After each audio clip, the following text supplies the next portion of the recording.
कि वो मंच पर आए और गांव की तरफ से आदरणीय बड़ी बहन और हमारे राजस्थान सरकार में उप मुख्यमंत्री और उनकी धर्मपत्नी मैं श्री राम की मूर्ति भेंट करेंगे। चेयरमैन डालू सिंह जी डब्बू, बड़ी बहन दिव्या जी को भगवान अध्यक्ष भारतीय जनता पार्टी के जिला अध्यक्ष आदरणीय दयाराम यादव जी से पूर्व प्रदेश अध्यक्ष जी श्री राम विलास जी ने आपको बहुत सारी बातें बताई और मुझे लगता है इतने आप लोकप्रिय भी हैं और जनता की आपने इतनी सेवा की, एक एक व्यक्ति को आप नाम से जानते हैं। और सबसे बड़ी बात यह है कि एक एक को आपने यहाँ मंच पर बुलाकर सम्मान दिया, क्योंकि संगठन को जब तक हम सम्मान नहीं देंगे और कार्यकर्ता को सम्मान नहीं मिलेगा तो मुझे लगता है कि भारतीय जनता पार्टी का सही जो एक मायना है, जो हमारा जिस कार्यकर्ता का सम्मान हो, वो जो आपने किया, तो ये बहुत बड़ी बात है। और आप लोगों के बीच इतने बड़े नेता हैं, आपको संभालते रहते हैं हर समय। यहाँ हमारे जिलाध्यक्ष जी दयाराम जी, जिन्होंने आप लोगों के साथ मिलकर संगठन को इतना अच्छा मजबूत बनाया है। सुभाष जी पुनिया साहब जो यहाँ हमारे प्रभारी हैं, हमारे पूर्व विधायक साहब हैं, श्री दशरथ सिंह जी शेखावत साहब, वो भी यहाँ पर पधारे हुए हैं, आप लोगों को संभाल रहे हैं पूरी तरह से। यहाँ विराजमान श्रीमती विजय लक्ष्मी जी, शिवानी जी तंवर, हमारे डालू सिंह जी, ललित जी जो मंडल अध्यक्ष हैं, वह सभी सम्मानित मंच व सभी पदाधिकारीगण, कार्यकर्ता बंधुओं, यहाँ विराजमान मातृशक्ति और सभी बड़े बुजुर्ग और भाइयों, बहुत ही धन्यवाद आपका कि मुझे यहाँ आप लोगों के बीच 30 मई को चुनाव है और आपके जो सांसद हैं जिन्होंने इतना आप लोगों के लिए काम किया है, 10 साल से वो सांसद रहे हैं, तीसरी बार उनका भी चुनाव। और सबसे महत्वपूर्ण बात ये है कि ये जो चुनाव है ये किसी व्यक्ति विशेष का चुनाव नहीं है, ये चुनाव देश का चुनाव, ये चुनाव नरेंद्र मोदी जी को तीसरी बार प्रधानमंत्री बनाने का चुनाव, हमारे देश को फिर से एक विश्व गुरु बनाने का चुनाव, एक विकसित भारत बनाने का चुनाव, महिलाओं को सम्मान देने का चुनाव, युवाओं को अवसर देने का चुनाव,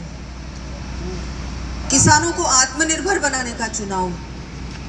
हर प्रकार से ये जो चुनाव है ये हमारे राष्ट्र को कैसे हम एक ऐसा राष्ट्र बनाएं जिस पे हम सबको गर्व और हमारे आगे आने वाले जो बच्चे हैं, हमारी पीढ़ियां हैं, हमारा भविष्य है, वो कैसे सुरक्षित रहे। अभी सभी ने आपको बताया कि कैसे मोदी जी ने हमारे देश की रक्षा की, कैसे हमारे जब भी देश पे कोई भी संकट आया है उस समय मोदी जी ने देश को पूरी तरह से सुरक्षित बनाया।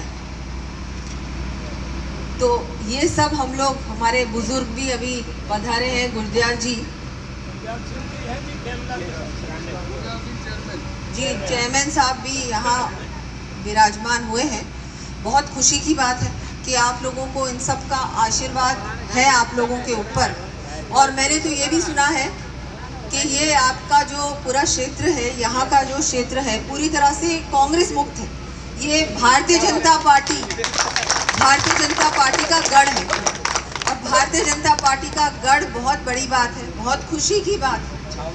5 बार कांग्रेस को हराया है दीदी। हाँ, 5 बार कांग्रेस को हराया और अभी आगे भी बहुत बार हराएंगे और पूरी तरह से कांग्रेस मुक्त भारत बनाएंगे, कांग्रेस मुक्त भारत बनाएंगे। और इस दिशा में हम सभी को चलना है। हम सब जानते हैं हमको करना क्या है। 25 मई को विशेषकर माताएं बहनें, आप सबको घर से बाहर निकलना होगा।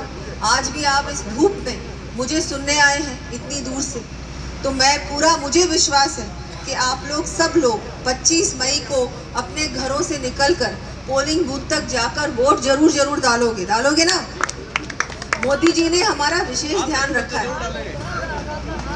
सभी माताएं बहनों के लिए मोदी जी हमेशा मोदी जी का आशीर्वाद रहा है और आपका आशीर्वाद उन पर रहता है, क्योंकि मोदी जी ने आज जो इतना कुछ किया है, आप लोगों को 33% आरक्षण दिया, दिया है कि नहीं? बहुत बड़ी बात है। और आज जो उज्ज्वला योजना मिली है, गैस सिलेंडर आया है, ये भी मोदी जी ने ही दिलाया। हर घर पानी मिलने का जो काम है मोदी जी ने दिलाया। ये जो सड़कें बनी, रेलवे लाइनें डली, ये सब किसने बनाया? मोदी जी ने बनाया। इतने सारे केंद्रीय विद्यालय बने, एम्स बना, इतने मेडिकल कॉलेज बने, ये किसने बनाया? मोदी जी ने बनाया। तो क्या हम लोग अपना एक वोट ऐसे व्यक्ति को नहीं दे सकते? क्या देना चाहिए कि नहीं देना चाहिए? देना चाहिए, देना चाहिए, बनता है।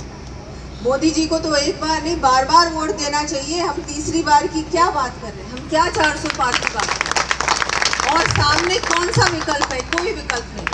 एक सिर्फ एक व्यक्ति है जो इस जो ये पद है, ये प्रधानमंत्री का जो पद है, ये ऐसा पद है जिसमें हर कोई नहीं बैठ सकता, उसके लायक बनना पड़ता है। और इन 10 सालों में मोदी जी ने आपको दिखाया कि मैं इस पद के लायक हूँ। मैं ये पद ऐसे नहीं मांग रहा हूँ कि मेरे को ये पद दे दो, नहीं। मोदी जी ने बोला कि मैं काम करूँगा, मेरा काम देखना, मैं गारंटी दूंगा। अगर मैं उस गारंटी पे खरा उतरता हूँ कि नहीं उतरता हूँ, उसके बाद मुझे वोट दे। और 10 साल आपने देख लिया कि मोदी जी ने जो बोला वो किया।